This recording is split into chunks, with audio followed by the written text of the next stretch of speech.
Bonjour, je m'appelle Yann Lemeur.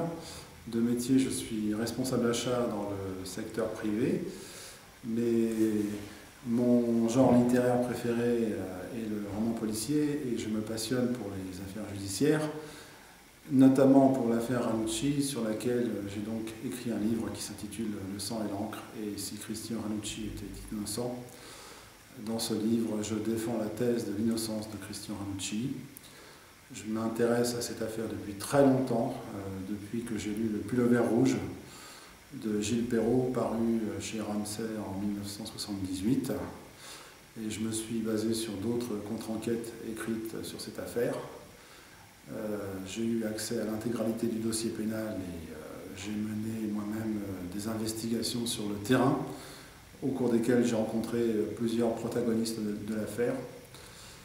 J'aboutis à 3 conclusions. La première, c'est que les principaux témoins de l'accusation ont menti.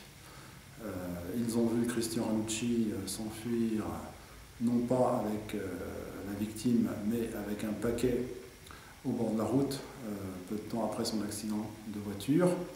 La deuxième, c'est que l'arme du crime n'est pas son couteau automatique, parce que ce couteau était automatique. Et la troisième, c'est qu'il serait temps enfin de réviser le procès Ranucci. Expliquez-nous ce qu'est l'affaire Christian Ranucci. L'affaire Ranucci commence le 3 juin 1974 à Marseille par l'enlèvement d'une fillette d'origine espagnole qui s'appelait Marie-Dolores Rambla, qui était issue d'une famille modeste qui habitait dans une cité HLM. C'est une affaire de pédophilie, parce qu'il est clairement établi que le mobile de l'enlèvement était d'ordre sexuel.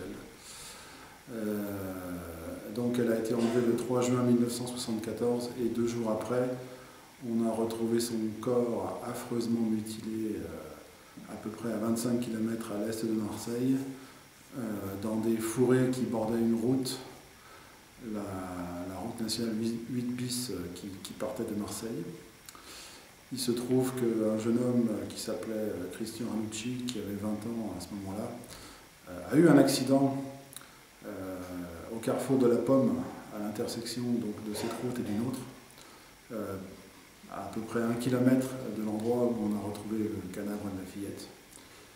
Et que sur la foi du témoignage d'automobilistes qui l'ont poursuivi après cet accident, il a fini par être accusé de l'enlèvement et du meurtre de cette fillette. Il a surtout, lui, été victime d'un faisceau de coïncidences qui l'ont fait accuser dans cette affaire. Et moi, je suis convaincu qu'il était innocent et que le vrai coupable dans cette histoire est un homme qui portait un pullover rouge et qui, quelques jours avant l'enlèvement et le meurtre de Marie-Dolores Rambla,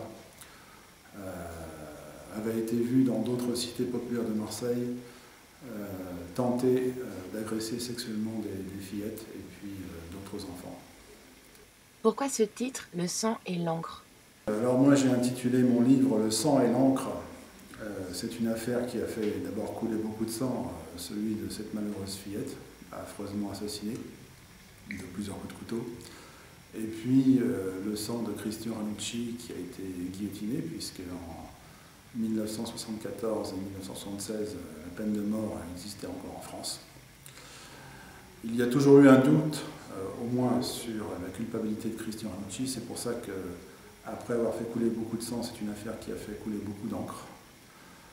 Et je pense que c'est une affaire qui a été décisive dans le combat pour l'abolition de la peine de mort en France, mené par Robert Badinter. Quel est l'objectif de ce livre ? Mon objectif,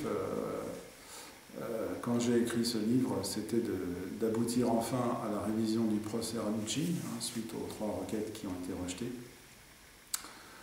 En 1979, donc 3 ans après l'exécution de Christian Ranucci, un comité de soutien national pour la révision du procès Ranucci s'est formé par son président qui s'appelait alors Georges Muratet, qui est aujourd'hui un ancien cheminot retraité de la SNCF, qui est un ami aussi, que j'ai connu par l'intermédiaire de Gilles Perrault.